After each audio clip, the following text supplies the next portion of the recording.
Okay, thank you very much. I think those are thoughtful comments, which, by the way, contrast very much with the knee-jerk reaction of some of the leaders that have reacted to our papers. No, I agree that the fact that regions can have some independence in setting minimum wages is a good feature of the Philippine system for determining minimum wages. Nevertheless, I think there is a tendency to have, I think, what we call the wage leader or the minimum wage leader, like Metro Manila sets a certain high minimum wage, or there are calls for certain really rapid increases in minimum wages. Our point is, I think we should avoid, and let's be more moderate in setting those wages, even in the context of regional autonomy in the setting up of these wages.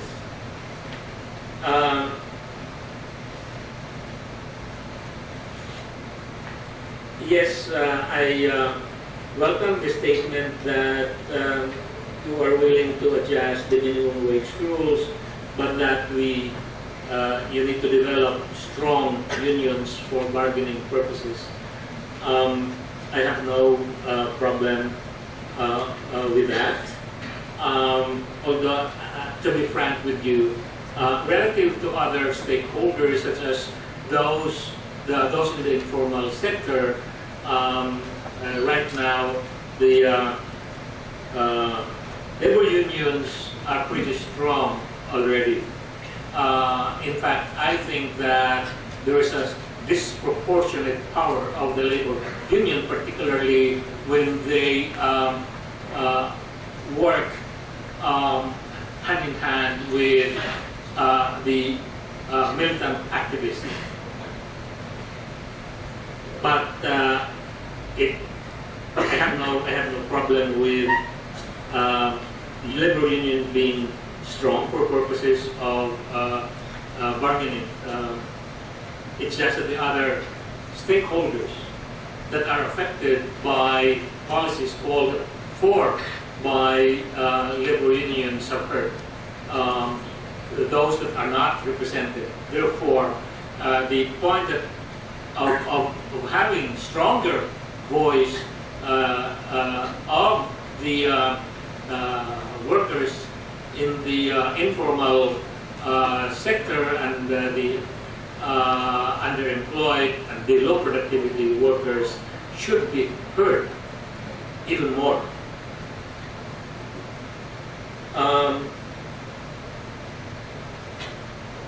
Then in terms of the productivity issue, it's very interesting that your approach is to enhance loyalty, but that you think that this has been undermined or being undermined by contractualization. I have observed or noticed that this idea of contractualization has been demonized. I think we have to be more thoughtful than that. There are contracts of certain functions, or contractualization of certain functions.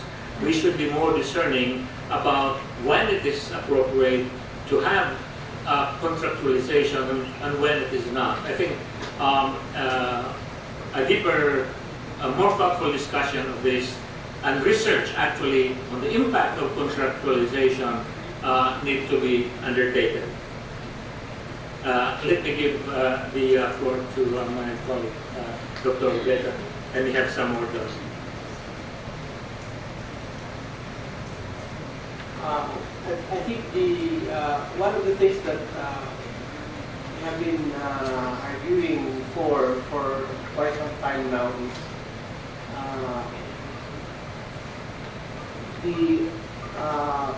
the, the unions have been, some of the, I look at some of the data, the coverage of the union has been waning. And there are many reasons for that. And one of, I think, from my idea is, how does the union regain its place in the workers' negotiation? One of the things that I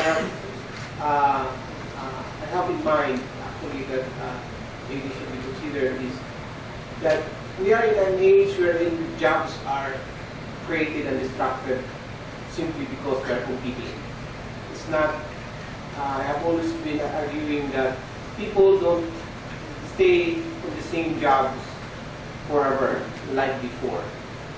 So we are, so because of competition, because of,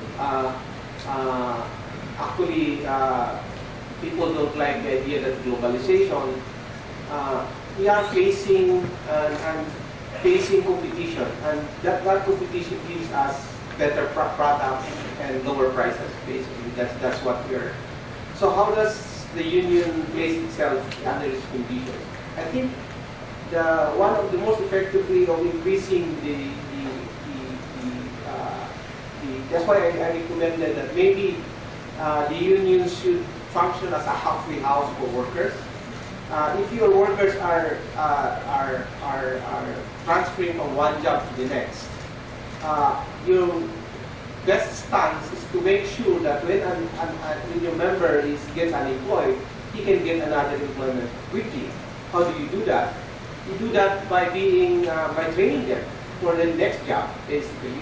And I would suppose that there are a lot of people, government spends a lot of money on training. Maybe unions should get some part of it. Actually, one of the best training programs that, in terms of employment, has been done by industry associations. Because they are, so if unions, for instance, can relate with industry associations, so that, because we have a lot of training money, except that the wage spent now, I think this is leaves a lot to be desired. The training mostly for supply. So, but if you are related to the employment, directly related to employment, you don't lose a lot of money. I think unions should play a lot of part in those. They know their workers. It can be a happy house for the workers who are employed. So basically, what we are trying to protect there is not jobs. I think the idea of fighting for each job is no longer I think the right way of doing it. Actually, what we are fighting is fighting for employment. That means even if you lose your job, a few days from now you get another job because you are trained and your union helps you getting the training. But that's one of the reasons that I think one of my proposals I think to gain the fighting for a job is one. I think my friend from Philippine saying that one of the functions of the union is to protect the rights of the workers. I think the better way of protecting the rights of the worker is getting him a job, right? So that's rather than fighting for benefits that may no longer be there, or the firm has already not is not in a position to pay for those things. So the training part is really, I think that's the more the way that we can sustainably, as Dr. Paqueo mentioned earlier, sustainably increase wages is really training people the right way. And I think we have a lot of money, even from government. We have a big money from TWSP that requires a little bit more of good directions. And unions can help together with employers, can help direct that fund to the right people. So that's one thing. I think the other thing that I'd like to comment on is that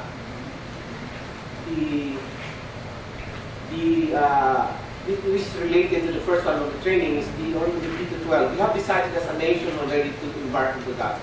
I think Dr. Paqueo mentioned in one of the forum that to retract from that now is actually more disruptive than. So I think what we are trying to argue is that we just have to implement it well. One of the things that we have said that one of the things why our educational system is not training our workers well is because our basic education is not performing well. And K-12 has a promise of zero backlog, basically. And we have to put to task our government to that. And if that's the only way we can get a zero backlog in terms of inputs, then K-12 it is. So basically, that's our argument here is that to change that decision, national decision of having 12 years of basic education is more disruptive than it should be. What we have is making sure that money is put into the proper implementation, because as we don't want to have a situation wherein our higher education is actually trying just to regain what was lost in basic education. That's what we are saying. Remember the government promised in the K-12 that there will be zero backlog. You can put into task. That's the promise. That, or is there really zero backlog on 0 to 10? That's the thing that we should be asking for K-12. Not, I think, rescinding that's the promise. That, or is there really zero backlog on 0 to 10? That's the thing that we should be asking for K-12. Not, I think, rescinding that decision. Thank you very much, Dr. Orbeta. Actually, last week, the Cheddar Nights gave a presentation at the Senate. It was organized by the Senate Economic Planning Office, and the reactor of the presentation was Dr. Rene Ofreneo of the Soler, and Dr. Ofreneo suggested the concept of union social responsibility. So if there's such thing as corporate social responsibility, why can't we apply that to labor unions?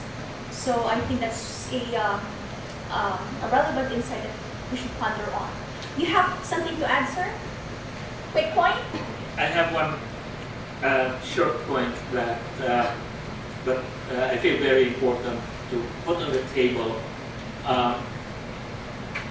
And this basically the point that I made about the tension between imposing minimum wage for everybody and the right to work, which is which underpins the second point of the JDA proposal.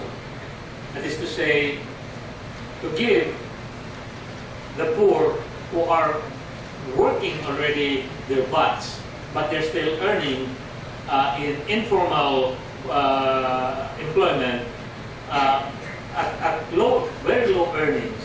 But if there are